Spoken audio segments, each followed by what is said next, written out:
Next जो digestion है वो है nucleic acid. Nucleic acid DNA और आरएनए। अब ये जो है तुम अगर सोचोगे कि हम लोग को ये डीएनए और आरएनए मिल कहाँ से रहा है, तो फॉर एग्जांपल अगर तुम कोई भी प्लांट कंज्यूम कर रहे हो, कुछ भी, कोई भी चीज़, तो फॉर एग्जांपल लीफ ले लेते हैं, तो leaves are made up of cells. ठीक है, कोई भी छोटा सा सेल इमेजिन कर लो, सेल कंटेन्स न्यूक्लियस। न्यूक्लियस के अंदर क्या है? DNA and RNA. ठीक है, मोस्टली क्या है? DNA RNA. कुछ भी चीज़ अगर कंज्यूम कर रहे हैं, जैसे अगर कोई ग्रेन भी कंज्यूम कर रहे हैं तो grain is also compose of cells. कोई एनिमल अगर मीट हम लोग कर रहे हैं तो वो भी सेल है, सेल के अंदर डीएनए आरएनए तो रह गई। तो सेम वही हमारा बगल कैविटी में कोई भी डाइजेशन नहीं होगा यहाँ पे, क्योंकि वहाँ पे सिर्फ सलाइवरी अमाइलेज है। स्टमक में भी यहाँ पे न्यूक्लियसेस वाले एंजाइम नहीं है हमारे पास, इसलिए स्टमक में भी किसी भी तरीके का डाइजेशन नहीं होगा। फिर आता है डुओडेनम। डुओडेनम में फिर से दो ग्लैंड्स जो है वो अपना सिक्रीशन पोर करेंगी। पहला है पेंक्रियाटिक जूस और दूसरा है हमारे पास इंटेस्टाइन वाला जूस। ठीक है, इंटेस्टिनल। सबसे पहले है पैंक्रियाटिक जूस। तो यहाँ पे आते हैं न्यूक्लियसेस। जब मैंने डाइजेस्टिव जूसेस पढ़ाया था तब बोला था याद करके रखो कहाँ पे कौन से एंजाइम्स हैं। तो पैंक्रियाटिक जूस में हमारे पास है न्यूक्लियसेस टाइप के एंजाइम्स।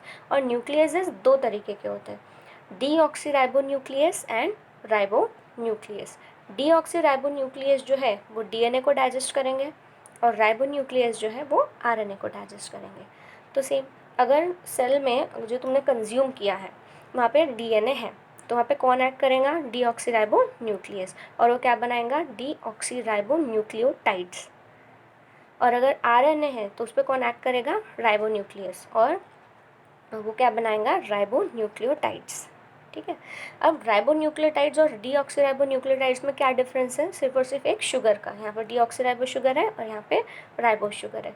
अब न्यूक्लियोटाइड्स एंड न्यूक्लियोसाइड्स क्या होते हैं ये भी तुमको पता है। उसमें राइबो शुगर रहता है, ठीक है, इधर फॉस्फेट ग्रुप रहता है, नाइट्रोजनस बेसिस रहते हैं, यहाँ पे नहीं रहता है वो फॉस्फेट ग्रुप।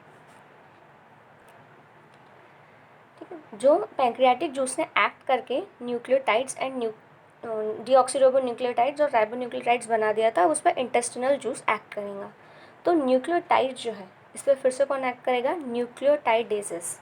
ठीक है, और अगर वो डाइजेस्ट करेंगे तो क्या बनेगा? Nucleoside plus inorganic phosphate. अभी मैंने तुम्हें बताया कि न्यूक्लियोटाइड और न्यूक्लियोसाइड में क्या डिफरेंस है? सिर्फ एक फॉस्फेट का। न्यूक्लियोटाइड में फॉस्फेट ग्रुप रहता है, न्यूक्लियोसाइड में फॉस्फेट ग्रुप नहीं लगा होता है। तो अगर यहाँ से एक फॉस्फेट निकलेगा, ठीक है, अगर ये फॉस्फेट हमने निकाल दिया तो बचा क्या? जो पूरा वो जो स्ट्रक्चर बचा रहा राइबो शुगर वाला और एक उसमें नाइट्रोजनस अगर बेस है तो वो होता क्या है? न्यूक्लियोसाइड ना। तो न्यूक्लियोटाइड्स पे न्यूक्लियोटाइड डेज एक्ट करेंगे और न्यूक्लियोसाइड और इनऑर्गेनिक फॉस्फेट बनाएंगे। ठीक है, अब ये न्यूक्लियोसाइड भी हम डायरेक्टली ऐसे एब्जॉर्ब नहीं कर सकते। ठीक है, ये थोड़ा ना एब्जॉर्ब करना है हमको।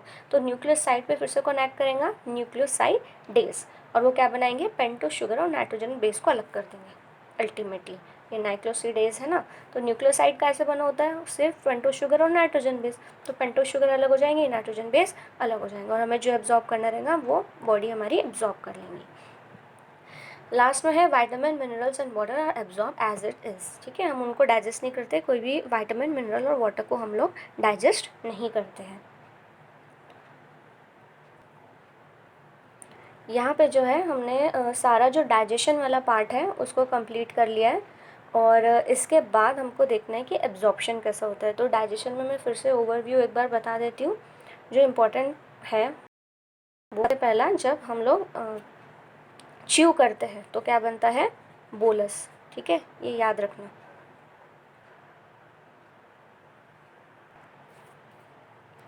तो बोलस बनता है हमारे पास जब बकल कैविटी में वो उसमें सलाइवा मिक्स हो जाता है वो। फिर जब स्टमक में आता है तो हम लोग उसको बोलते हैं काइम। काइम क्यों बोलने लगते हैं? क्योंकि ये कैसा फूड है? एसिड इसमें ऐड हो गया, इसे एसिडिक काइम बोलते हैं हम लोग। स्टमक में आने के बाद क्या कहा जाता है? वो डिओडेनम में। डिओडेनम में वहाँ पे क्या हो जाता है? बेसिक चीज़ें वहाँ पे ऐड हो जाती है, और जब वो पूरी तरीके से डाइजेस्ट हो जाए तो हम लोग उसको बोलते हैं काइल। ठीक है, ये कैसा होता है? बेसिक। ठीक है, अगर बकल कैविटी में है तो बोलस। काइम कब बोलेंगे? जब स्टमक में है एसिडिक, उसमें एसिड ऐड हुआ था इसलिए। और काइल कब बोलेंगे? जब वो कैसा है? बेसिक। ठीक है, और कहाँ पर है? डुओडेनम में। और ये जो है पूरा डाइजेस्टेड बेसिक फूड जो है डुओडेनम में प्रेजेंट, वो रेडी होता है फॉर एब्जॉर्प्शन। ठीक है। जो सीधा सीधा ऐसा समझ लो कि ड्यूओडेनम में वो वाला बेसिक फूड जो प्रेजेंट है वो एब्जॉर्प्शन के लिए पूरी तरीके से रेडी है, उसका अब हम क्या करेंगे, उससे एब्जॉर्ब करेंगे। ड्यूओडेनम में पूरी तरीके से डाइजेशन हो गया है, अब हमें क्या करना है, उसका इलियम और जेजुनम में उसका एब्जॉर्प्शन करना है। तो अभी नेक्स्ट वीडियो हम देखेंगे एब्जॉर्प्शन का।